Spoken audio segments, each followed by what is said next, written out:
Nomination करने वाले हैं, अपनी पार्टी से वो नॉमिनेशन करेंगे। तो ऐसे में इसी बीच रवि आपको रोकना चाहूंगी, इस बीच एक बड़ी खबर आ रही है। राहुल, क्या है बड़ी खबर? बिल्कुल, देखिए बड़ी खबर है सिंबल को लेकर के। देखिए नॉमिनेशन लगातार जारी है, सिंबल जो है वो बांटे जा रहे हैं, लेकिन महागठबंधन में जो सीट शेयरिंग का ठोस फॉर्मूला है वो सामने नहीं आया है। इस बीच कांग्रेस ने अपने उम्मीदवारों को सिंबल दिया है। खबर है कि राजेश राम को कुटुंबा से सिंबल मिला है, तो शकील अहमद खान को कतवा से सिंबल दिया गया है। गप्पू राय जो गोविंदगंज से कांग्रेस के सिंबल पर चुनावी मैदान में होंगे। इसके साथ विजेंद्र चौधरी को मुजफ्फरपुर से सिंबल कांग्रेस दे चुकी है। अमिता भूषण को बेगूसराय से सिंबल मिल चुका है। ललन यादव को सुल्तानगंज से कांग्रेस ने सिंबल दे दिया है। अमरपुर विधानसभा से जितेंद्र सिंह को सिंबल मिला है और वहीं जितेंद्र यादव को पूर्णिया विधानसभा से सिंबल कांग्रेस ने दिया है। औरंगाबाद से आनंद शंकर सिंह को सिंबल मिला है, तो प्रतिमा दास को राजापाकर से सिंबल दिया जा चुका है। जयेश सिंह को बगहा से कांग्रेस का सिंबल मिला है, तो अमित कुमार टुन्ना को रीगा से सिंबल मिला है। बिल्कुल, देखिए हमारे साथ न्यूज़ 18 संवाददाता रवि इस वक्त लगातार हमारे साथ जुड़े हुए हैं। रवि, क्योंकि देखिए एनडीए में तो सब कुछ फाइनल हो चुका है, उम्मीदवारों की भी घोषणा हो गई है, अब नॉमिनेशन की प्रक्रिया भी चल रही है, लेकिन महागठबंधन में अभी भी पेच फंसा हुआ नजर आ रहा है। क्या लगता है कब तक महागठबंधन में सारे पेच को सुलझा लिया जाएगा? देखिए अब समय भी कम है, बहुत कम समय बचा है। ऐसे में तमाम दलों को जो गठबंधन के जो जहां पे परेशानी है वो आज किसी न किसी ढंग से सहमति करके आज जो है सीटों की घोषणा जरूर कर देनी होगी। लेकिन गठबंधन में दूसरी पेच है कि देखिए कोशिश इतनी की गई, यहां से लेकर के दिल्ली तक जो है वो बैठक की गई, बावजूद इसके एक एक जगह पे दो दो सिंबल जो दिए गए हैं गठबंधन की तरफ से वो मुश्किलें खड़ा कर रहा है। कल जब पहले ही से ही सीपीआई ने घोषणा कर चुकी थी कि बछवाड़ा जो सीट है वहां से अवधेश राय को अपना सिंबल देकर के अनाउंस कर दिया था, लेकिन कल कांग्रेस ने वहां पे गरीब दास जो कांग्रेस के उम्मीदवार होंगे उसकी घोषणा कर दी। तो ये साफ हो गया कि गठबंधन में बछवाड़ा सीट पर जो है वो फ्रेंडली फाइट होगी और एक ही गठबंधन में दो चेहरे जो है आपस में लड़ते हुए दिखाई पड़ेंगे। तो यहाँ पे कोशिश इस बात की है कि 4-5 ऐसे सीट जो दरभंगा और समस्तीपुर के हैं उसमें पेच फंसा हुआ है और उसे लेकर के आज भी जो है वो मंथन होगा और कोशिश की जाएगी। बिल्कुल रवि, और ये भी जानना चाहूंगी कि देखिए क्योंकि फ्रेंडली फाइटर जैसा कि आप कह रहे हैं अपनी मुश्किलें खुद ही वहां गठबंधन बढ़ाता हुआ नजर आ रहा है, ऐसे में आरजेडी की इसमें क्या भूमिका है? तेजस्वी यादव हो या फिर लालू प्रसाद यादव हो, कैसे इसे सुलझाने की कोशिश करेंगे ताकि फ्रेंडली फाइट कम से कम ना हो? देखिए सियासत में कहा जाता है ये शब्द की फ्रेंडली फाइट है, लेकिन फाइट होती है। अब सीपीआई के उम्मीदवार जो है अपने उम्मीदवार को जिताने के लिए पूरी टक्कर देंगे और सामने में अपने ही सहयोगी है उसे हराने की कोशिश करेंगे।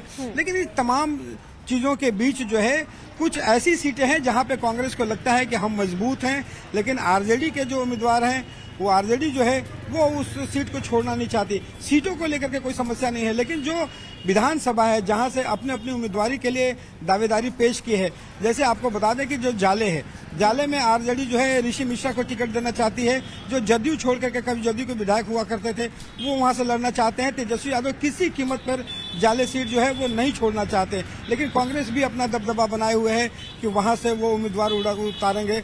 ऐसे ही दरभंगा के 3-4 सीटें हैं। कोशिश इस बात की जा रही है कि आपस में मिल करके इतने मंथन के बाद भी जो है अगर उम्मीदवार की घोषणा नहीं होती है तो अगले 2 दिनों में मुश्किलें बढ़ सकती है।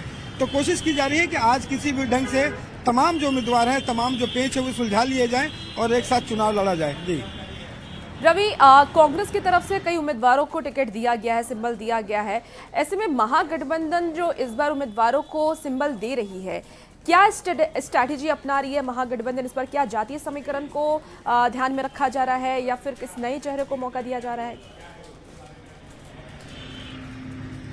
देखिए हर कोई जो है अपनी रणनीतियों के तहत सिंबल इस बार बांटा है।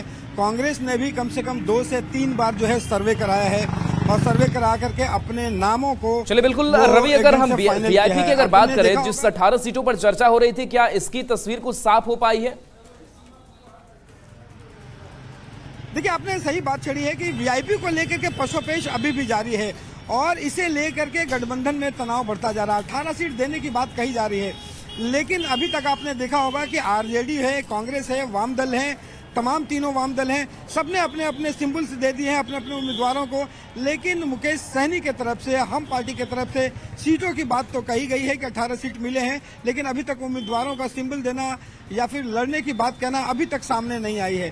तो इसे लेकर के गठबंधन में परेशानी बढ़ी है कि आखिर वीआईपी की तरफ से घोषणा क्यों नहीं की जा रही है, क्या कब वो घोषणा करेंगे और अगले उनके जो कदम है उसका इंतजार गठबंधन में सबको है। कांग्रेस को लेकर के मुश्किल यही है कि वो जो 7-8 सीटों की जो घोषणा करने वाले हैं, अभी तक हम पार्टी ने घोषणा नहीं किया है, इसका इंतजार पूरे गठबंधन में है कि आखिर मुकेश सहनी आज क्या चले। करने बिल्कुल वाले हैं। नजर बना करके रखिए आप रवि इस पूरे अपडेट को लेकर के। तो देखिए मुकेश सहनी की चुप्पी बहुत कुछ कहती है, क्या होना है ये भी देखना दिलचस्प। बिल्कुल राहुल, आपको बता दें कि इस बीच एक बड़ी खबर आ रही है और देखिए बिहार के रण में बीजेपी के दिग्गजों का तूफानी दौरा अब शुरू हो गया है। आज यूपी के सीएम योगी आदित्यनाथ बिहार में 2 जगहों पर चुनावी जनसभा को संबोधित करने वाले हैं, सभा करेंगे। योगी आदित्यनाथ की पहली सभा दानापुर के ओरनेगानो रिजॉर्ट में की जाएगी। खगौल रोड में ये जनसभा होनी है और ये सभा करीब 12 बजे होनी है। जबकि दूसरी सभा की अगर हम बात करें तो सहरसा में करीब 2 बजे ये सभा होगी और उनकी दूसरी सभा सहरसा के पोलो मैदान में होनी है। तो योगी आदित्यनाथ भी चुनावी मैदान में उतर गए हैं और देखिए उन्होंने खुद एक्स के माध्यम से ये जानकारी साझा की है लोगों के साथ। इसी बीच देखिए मुख्यमंत्री नीतीश कुमार आज से चुनाव अभियान की शुरुआत कर रहे हैं। सबसे पहले सीएम सराय रंजन में विजय चौधरी के नामांकन में शामिल होंगे और उसके बाद बहादुरगंज से जेडीयू नेता और मंत्री मदन सहनी के नामांकन में शामिल होंगे। नीतीश कुमार न सिर्फ जेडीयू बल्कि एनडीए के सभी घटक दलों के कई जनसभा में आज दिखेंगे और चुनाव प्रचार को नई धार भी देंगे। मुख्यमंत्री आवास से ज्यादा जानकारी दे रहे न्यूज 18 संवाददाता रवि एस नारायण। मुख्यमंत्री नीतीश कुमार आज से अपने चुनावी अभियान की शुरुआत कर रहे हैं और आपको बता दें कि जो जदयू के कई बड़े दिग्गज जो है वो आज नामांकन करने जा रहे हैं और आज से नीतीश कुमार जो है चुनावी अभियान के लिए निकल रहे हैं। अभी से थोड़ी देर के बाद जो है मुख्यमंत्री नीतीश कुमार जो है अपने आवास से निकलेंगे और ये सबसे पहले जो है वो सराय रंजन में इनके सबसे खास जो मंत्री हैं विजय चौधरी, उनके नामांकन में ये शामिल होंगे। ये सराय रंजन जाएंगे, तमाम जो दौरे हैं वो हेलीकॉप्टर से होगा और सराय रंजन के बाद बहादुरपुर जो है वो मुख्यमंत्री नीतीश कुमार पहुंचेंगे, जहां पे मदन सहनी जो है समाज कल्याण मंत्री जो वर्तमान में है वो नामांकन आज करेंगे।